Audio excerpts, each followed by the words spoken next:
Good morning guys. So I'm back. Welcome back to a new channel.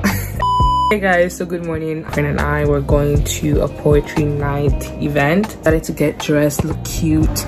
We've not really gone out much this period, so we're trying to go out more because summer is almost here. Summer is like literally around the corner. So I've already done my skincare and I'm just gonna do a quick makeup and also give you guys, you know, update about my life, what's going on, what's popping, what's crack-a-lacking. I don't think I've given you guys the update yet, but I'm currently done with school. Like I've officially, you know, wrapped school up. Still waiting for my graduation day, but it's literally around the corner. So I'm working full-time now. I'm really happy about that because it's been a roller coaster of emotions and I'm just so grateful that I'm finally done. My skin is looking beautiful. It's looking beautiful. My skincare is very simple. This is what I use. This, and this. I try to keep it simple as much as I can because like I feel like the more simple it is, the better it is for your skin, except I have like specific concerns I'm trying to treat, then I keep it very simple. I'm really happy about how things are going, what's going on in life, and just to be here alive on earth is a privilege. I tried returning this foundation that I got from Sephora and they don't have the shade that I want, so I might have to like stick with this one until they have that one in stock. But this foundation, or let me say skin tint, is absolutely yummy. I think the name they gave it is just perfect because look at this. It still looks like my skin, but just better, and she's just so beautiful, lightweight. I am currently working full-time at a beauty company. I find it so funny because I was going through some of my pictures and all, and I saw that I tried reaching out to a few people in the company like almost about a year ago to see like what it's like working in supply chain in this company, and like they didn't answer me. So I kind of felt like, oh my god. To see that this time last year I was just trying to get like an opinion on how things are in the company and like just the working experience there, to now being like a full-time worker in that company is crazy to me. What God cannot do does not exist, and I'm just really grateful because like there's so many things, opportunities that I've gotten that I feel like I do not deserve it, but that's one thing about being a child of God. So many things we feel like we're unmerited because we have God's backing, because we have him on our side. A lot of things that we feel like is too much, is unattainable, is feasible with him. You know, I'm getting to learn a lot. I'm getting to work with amazing people. I have an amazing manager. Let me just shut up while I do this. Yeah, I get to work with people who actually enjoy what they're doing, and it's not, I don't find it like very tasking on me for now. It's one of the major life update. You know what, this is just absolutely beautiful, absolutely stunning. Look at that. I used the Rare Beauty blush and I absolutely love it. I've not really contoured in a long time. I usually just go with like bronzer and color a day, but I want to get back into like structuring my face as much as I can. I'm going to be using the Sephora Micro Smooth to set my face before I use my, I don't think I'm going to go in with a setting powder today. I need to cut my mustache. She's getting out of hand. So I'm just gonna finish my makeup off camera and then I'll show you guys what I look like once I'm done. Okay guys, my makeup is done. I have this clip-ons, but I don't know how I feel. It's not really giving me anything. So I don't know if I'm gonna keep it or take it out, but this is the finished look. Guys, we're headed to poetry night finally. We're kind of late. No, we're not kind of late. We're very, very late. I think we have like another 40-ish minutes drive. At least we look good. And that's all that matters. I'm really excited. This is my first poetry night. It's not a poetry night. It's what? Disclaimer. It's what? You told me it was poetry night. Yeah, but it's more an intimate gathering. How many people is it? I don't think it's gonna be a lot. Like 10? Maybe 15, 20. I mean, 20 is still decent. There's a lot of talented people in Montreal, so I'm actually like happy to, you know, partake in this beauty of a thing. Yeah. We're looking forward to it. It's a semi-beautiful day today. The clouds are out. It's kind of blocking the sun. Yeah. But see you guys when we get there.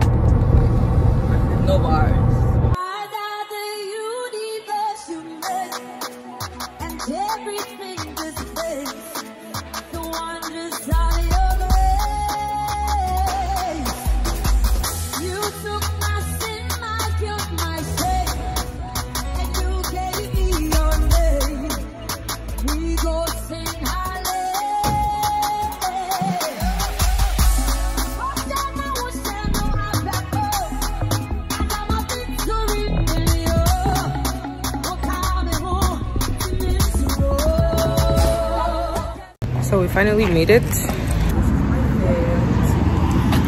go in. Oh, good. Etiquette. So for those who don't know, in the back we're serving food. There's chicken, jerk chicken. We got festivals made by my brother-in-law. So how you guys feeling tonight? Good. I need energy from you guys tonight. I need the energy, guys. My style of poetry is telling stories, and I have 2 stories for you today. So the first one will be in French. Cette histoire est dédiée à une personne bien particulière, qui est passée de dernière à première. J'espère que cette personne tendra l'oreille, car avec beaucoup d'amour et peu de sommeil, je lui offre humblement cette merveille. The first one, I wrote it right after I finished watching Queen Charlotte. So there is a lot of Bridgerton reference. How dare you breathe when I'm not near? How dare you live without me? How dare you go on your merry way and live life while my soul is astray? Am I not the object of all your desires? Surely, as you existentially tire, I became the bane, the beginning and the end of your suffering. And if you ever loved me, you would let me go easy. Like a breeze on a summer night, you just let me fly by. Unchain me from this cage you call love. Free me as the wild bird I am so I can go back to my nest where I can finally rest. Yeah, it started out like fire, but the fire never ended and now everything is burning and I'm breathless. Nothing left in my chest to filter the toxins of your being, so I'm breathless. Nothing left in my chest but the remainings of the smokes of your cigarettes, the ones you burned me with as the signature on my skin, as this property you own, as if I'm not even my own. If only I had water, water to sprinkle to end this fire you made my living hell, water to drink. Water, water, water, give off life. Yeah, what about bringing me some? Bring me some water so I can be reborn and escape from this life you shape for me. Bring me some water so I can wash you from your sins, just so I can watch you drown in them. I didn't think you meant that you'd paint me in red when you first told me that love was so much more delightful in red. But this is not love. If it was, you'd be gone by now. And if it was, you'd give my nature back to me, you'd give me back to my nature, but this is not love. I miss how in love I used to be with life. How overjoyed I was to partake in the human experience. The wind would tickle my arm hairs and I would stand there and feel every hair go up. Rain would fall on my face and I surrendered myself to this natural cleaning ritual. The streets would be noisy, but I appreciated the music coming from the chaos. I enjoyed laughing. I liked being scared because it reminded me that I was alive, and I cherished that even more. I even took pleasure in being sad because it meant that something would soon bring me joy until it didn't. I miss how in love I used to be with life. When you held me in your arms, I discovered magic and I never wanted to let go. But I had to. So time could start again and I could see your face. You made my eyes worth owning, knowing that they could be used to look onto you, a priceless view. Anchored in my brain, I can never forget the lines of your smile. This water that used to be so familiar to me feels strange. I am wavering, unsteady in this new reality. I hate everything secretly, which is why I express my melancholy, saying I miss how in love I used to be with life. When I had you, you would listen to the details I had learned from life that day, and I would get excited telling my story.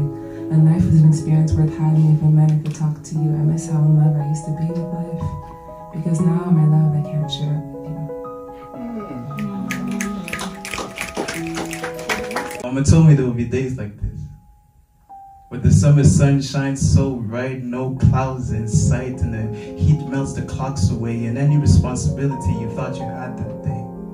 With blissful mornings composed of the same melodies found in this heart of mine, and afternoons also beautiful, found in the same elements, found in this incredible woman right by my side with a smile that'll make you wonder if the sunflowers ever get confused as to where to turn every time she smiles. And She got a type of laugh that you wear as a badge of honor, and that smile is the type of smile that it confuses you, really.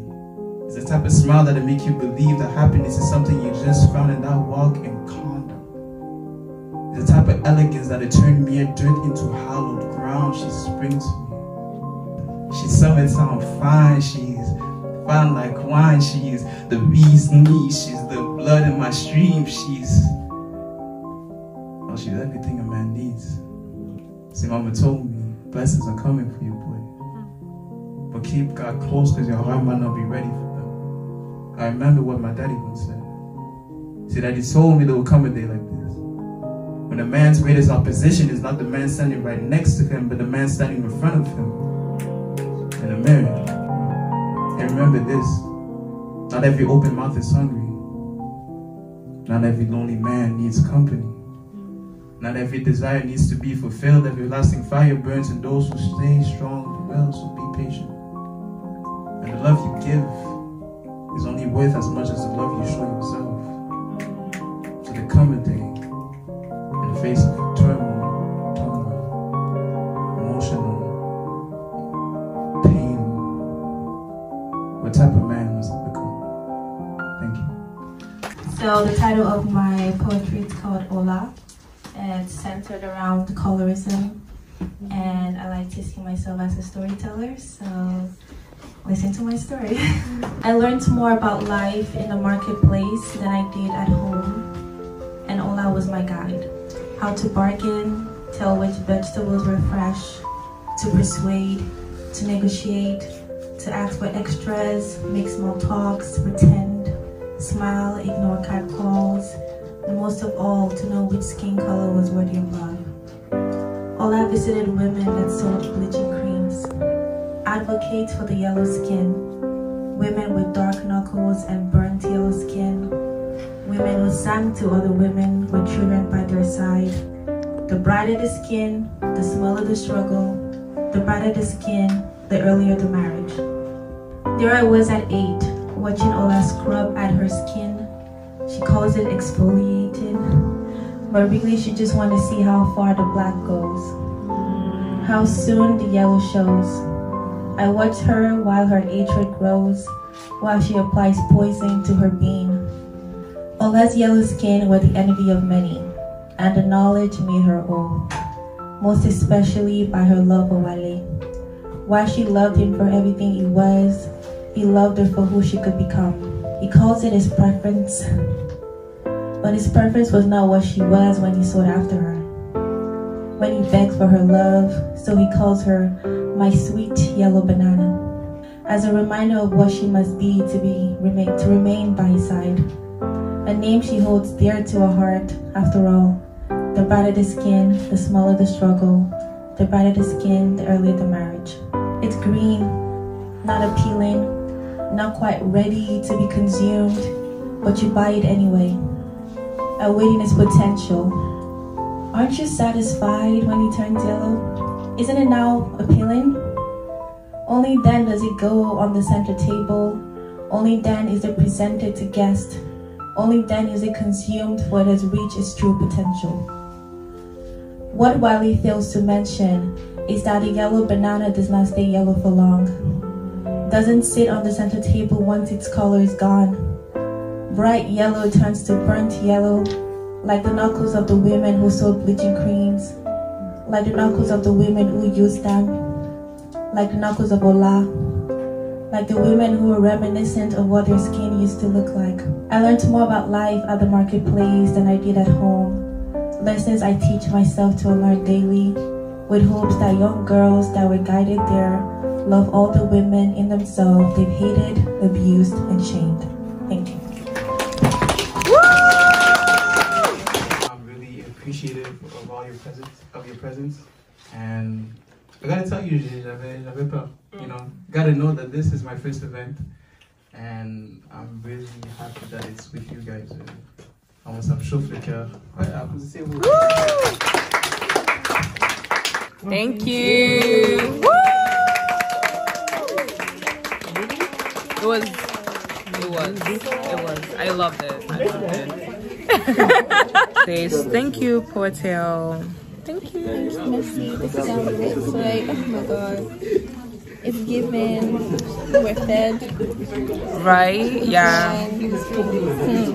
That goes yours again. Y'all got foot involved. You gonna see me again for sure. So we just got back home. The poetry night was absolutely beautiful. It was amazing. The poets were just, you know, people know how to write. People know how to, you know, play with words, and I absolutely loved it. It was definitely a beautiful experience. I will be back. Yeah, we had so much fun, and I think people need to discover the talent, the hidden talent here in Montreal. Like, there are a lot of talented people in Montreal. My friend spoke. If you guys watched the clip, then you would have seen her. You know, it was just beautiful seeing her presenting it in front of like the crowd. So I love that. Definitely enjoyed our quick activity. Excited to see what other things we will be trying summertime, or trying as summer is getting closer.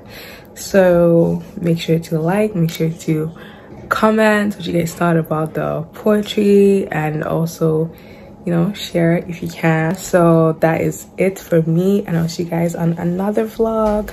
Mwah. Bye.